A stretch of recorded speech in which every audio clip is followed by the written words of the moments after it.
बिस्मिल्लाहिर्रहमानिर्रहीम। अस्सलाम वालेकुम। उम्मीद है आप सब खैरियत से होंगे। इस वीडियो में मैं आपके साथ एजुकेशनल साइकोलॉजी PSY 406 की असाइनमेंट नंबर 1 का सलूशन शेयर करूंगा, जो कि 20 नंबर की है और इसकी जो लास्ट डेट है वो 8 जून 2022 है। और सबसे पहले देख लेते हैं कि इस असाइनमेंट के ऑब्जेक्टिव्स क्या हैं। तो सबसे पहले जो ऑब्जेक्टिव है वो develop and understanding about Erik Erikson's theory of psychological development है। और सेकंड नंबर पे applied learn knowledge about educational settings. ठीक है, तो ये दो ऑब्जेक्टिव्स हैं। एरिक रिक्सन की जो थ्योरी थी उसकी बेस के ऊपर ये असाइनमेंट उन्होंने हमें दी है। तो असाइनमेंट शेयर करने से पहले आपके साथ बताता चलूँ कि अगर आप चाहते हैं कि वर्चुअल यूनिवर्सिटी किस तरह से अच्छे नंबर लेने हैं, किस तरह GPA अच्छा करना है, तो वीडियो मैंने बनाई हुई है, डिस्क्रिप्शन में लिंक है, उसको ज़रूर देखें। और साथ साथ में अगर आप असाइनमेंट में फुल मार्क्स लेना चाहते हैं, पैराग्राफ बिल्कुल कॉपी पेस्ट असाइनमेंट है, तो वो किस तरह से आपने बनानी, उसकी वीडियो भी डिस्क्रिप्शन में लिंक मौजूद है, आप वहाँ से देख सकते हैं। तो चलें स्टार्ट करते हैं। इस असाइनमेंट में दो क्वेश्चंस हैं, एक 15 नंबर का क्वेश्चन है और एक जो है वो 5 नंबर का है। क्वेश्चंस को बाद में रीड करते हैं, सबसे पहले हमें इंस्ट्रक्शंस को रीड करना चाहिए। देखिए, कोई भी काम शुरू करते हैं तो सबसे पहले आप इस चीज़ को देखा करें कि क्या चीज़ है और इसकी किस तरह से सॉल्व करना है, तो उसके बाद आप फर्दर उसको सॉल्व किया करें। देखिए, इंस्ट्रक्शन में सबसे पहले each stage should include at least 2 stages और do not copy the answers from handouts or any other source, otherwise you will be scored 0 marks। ठीक है, और इसके बाद आपने अननेसेसरी जो आंसर है वो नहीं करना। और इसके बाद नोट में लिखा हुआ है 24 आवर्स आपको वैसे भी मिल जाते हैं। एक और चीज़ यहाँ पे बताता चलूँ कि अगर आपकी कोई असाइनमेंट मिस हो जाती है और आप 10-15 दिन बाद में भी अपने इंस्ट्रक्टर को मेल करके अपनी असाइनमेंट के फुल मार्क्स ले सकते हैं, अपनी असाइनमेंट्स के मार्क्स आपको मिल जाएंगे। मगर आप असाइनमेंट जो भी सब्जेक्ट होता है उसकी एक ईमेल एड्रेस होता है, उसके ऊपर आप ईमेल कर सकते हैं अपनी असाइनमेंट, और कोई भी लॉजिकल रीज़न के साथ। ये नहीं है कि आप जस्ट असाइनमेंट शेयर करें और कहें कि बस ठीक है दे दें, तो इस तरह नहीं, कोई रीज़न आपने साथ लिखनी होगी। इसके बाद इंपॉर्टेंट इंस्ट्रक्शंस हैं आपकी असाइनमेंट एरियल रोमन 12 साइज़ होना चाहिए और MS वर्ड में होनी चाहिए। आपने ब्लू फॉन्ट यूज़ करना है और साथ में ब्लैक यूज़ करना है। ठीक है, तमाम स्टूडेंट ने अपनी अपनी असाइनमेंट बनानी है, अकॉर्डिंग टू क्वेश्चन आपने आंसर देना है। और इसके बाद जो नॉलेज है वो रेलेवेंट आपने जो है ना हैंडआउट्स के साथ साथ आपने वीडियोस, लेक्चर और बुक से भी अपने लिंक वगैरह जो भी है वो भी आपने देख लेने हैं, ताकि आपका नॉलेज ज़्यादा से ज़्यादा गेन हो। इसके बाद रूल है कि it has been submitted after due date, तो आपको असाइनमेंट में 0 मार्क्स मिलेगा। और the file uploaded does not open और करप्ट, वो भी असाइनमेंट में आपको 0 मार्क्स है। MS वर्ड के अलावा कोई होगा तो भी 0 मार्क्स है। और इसके अलावा फ़ॉन्ट जो फॉर्मेट है वो गलत होगा तो भी 0 मार्क्स है। इसके अलावा आपने कोई चीटिंग की होगी तो भी आपको 0 मार्क्स मिलेगा। ठीक है, तो ये इनकी जनरल जो इंस्ट्रक्शन थी वो हैं। तो अभी जो असाइनमेंट है उसके बारे में पढ़ते हैं कि 2 क्वेश्चन जो हैं वो क्या हैं। ठीक है, तो ये एरिक रिक्सन की जो थ्योरी थी, मॉडल था, उसके ऊपर जो है ना ये असाइनमेंट है। तो जो नेक्स्ट आंसर वाली फ़ाइल है उसके अंदर इसको रीड करते हैं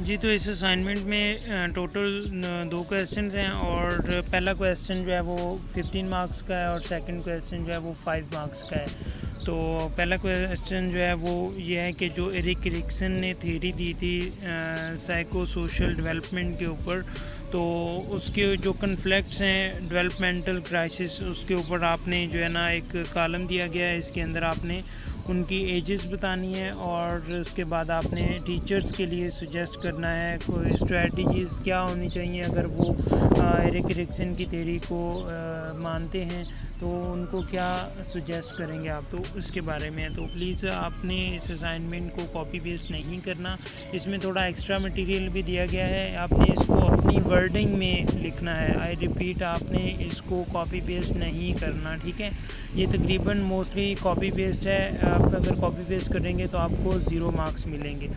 तो चलें स्टार्ट करते हैं। इसका पहला जो क्वेश्चन है, इसमें जो इनिशिएटिव वर्सेस गिल्ट था, इसमें जो एज स्पैन है वो 3 ईयर्स टू 6 ईयर में आता है। और इसमें क्या होता है, इनिशिएटिव स्टेज में क्या होता है, जब बच्चे छोटे हैं होते हैं तो वो एक इनिशिएटिव स्टेज में होते हैं, मतलब वो एक दूसरे एक जब एज के अंदर आके कुछ ना कुछ नया करने के जो है ना उसके अंदर एक डेवलपमेंट हो रही होती है। तो अगर तो उनको सपोर्ट किया जाए तो वो बेहतर से बेहतरीन कर जाते हैं, और अगर उनको वहाँ से डिग्रेड किया जाए तो वो गिल्ट फील करती हैं। ठीक है, तो इसके अंदर आपने थोड़ा सा ऊपर ब्रीफ कर लेना है। ठीक है, जो इनिशिएटिव और गिल्ट होता क्या है, और नीचे फिर आपने बताना है कि इसमें आप टीचर्स को क्या सजेस्ट कर देंगे। एक 2 सजेशंस आपने देनी है। यहाँ पे ऊपर उन्होंने बताया हुआ है कि suggest any 2 strategies pertain to the 3 stages which would help the teachers to ensure maximum learning of the student in a classroom settings। तो आपने 2 जो है ना उनको स्ट्रेटजीज़ यहाँ पे बता देनी है। मैं इसको कंप्लीट नहीं पढ़ सकता क्योंकि फिर असाइनमेंट की जो वीडियो है ये बहुत लंबी हो जाएगी। तो आपने इसको देख लें, आप इस तरह रीड कर लें कि इसके अंदर मैंने किस तरह से लिखा हुआ है कि जो बच्चे हैं वो गेम्स और इस तरह की चीज़ें इनिशिएट करेंगे तो उनको अपॉर्चुनिटीज़ देनी चाहिए। टीचर्स क्लास के अंदर उनको अपॉर्चुनिटीज़ देते हैं तो वो फिर जो है ना ज़्यादा बेहतर तौर पे डिसीजन मेकिंग कर सकते हैं, क्योंकि गेम्स ऐसी होती हैं कि जिनके अंदर बंदा जो है ना वो डिसीजन मेकिंग जो है ना डेवलपमेंट होती है। तो इस तरह अगर उनको डिग्रेड किया जाएगा तो वो गिल्ट फील करेंगे।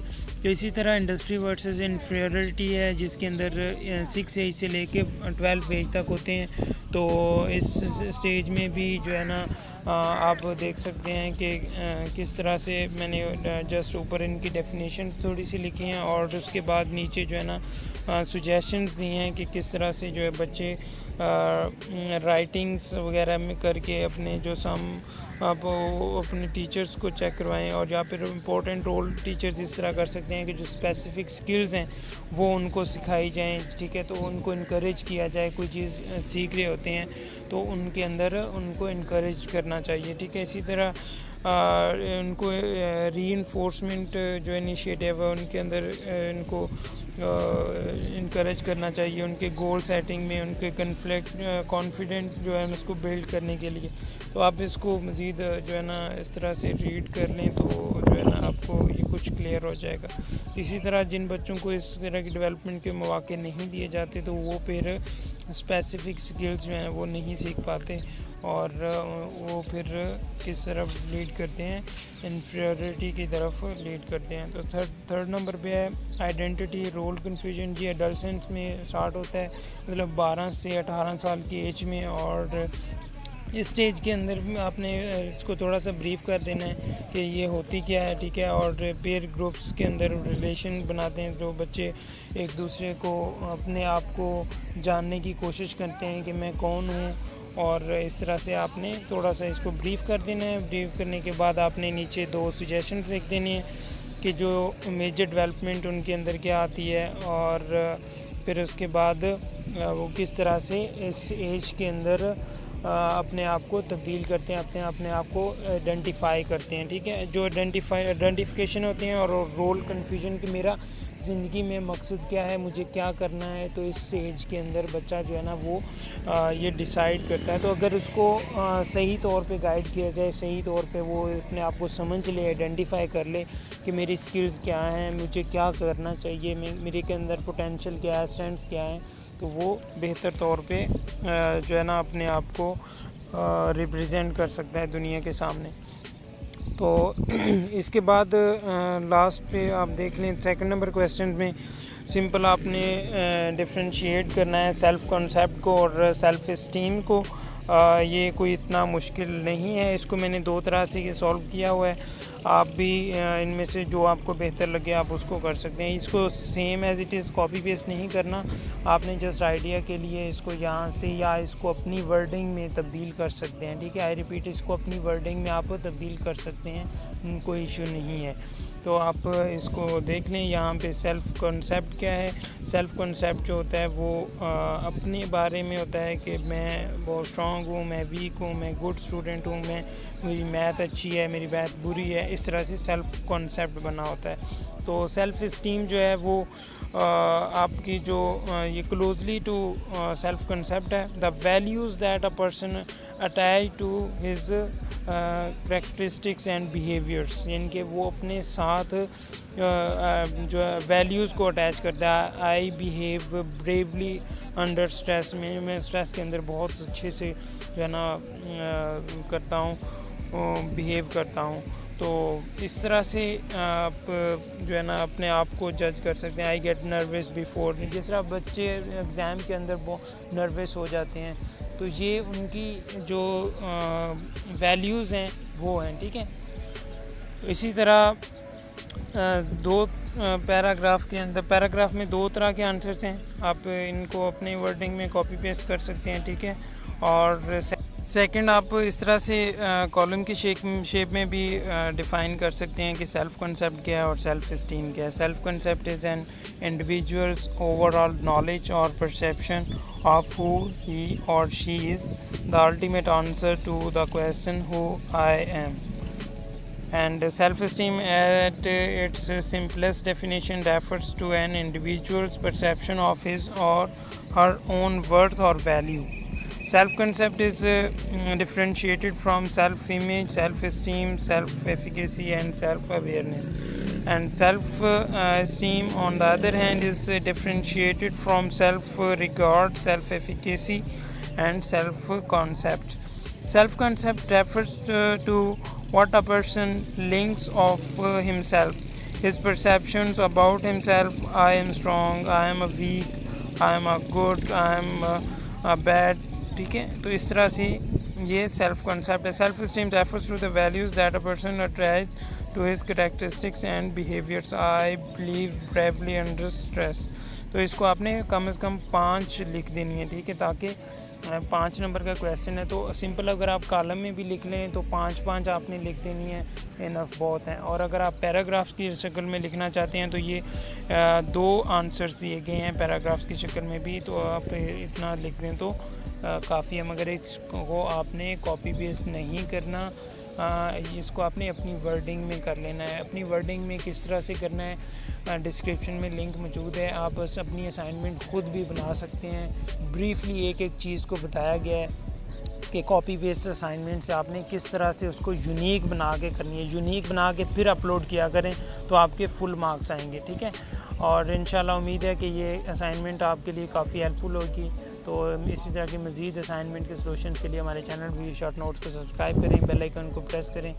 और कोई चीज़ शॉर्ट नोट लेक्चर्स के लिए भी आप हमारा चैनल विज़िट कर सकते हैं। मिलते हैं नेक्स्ट वीडियो में, इजाज़त दीजिए, अल्लाह हाफ़िज़।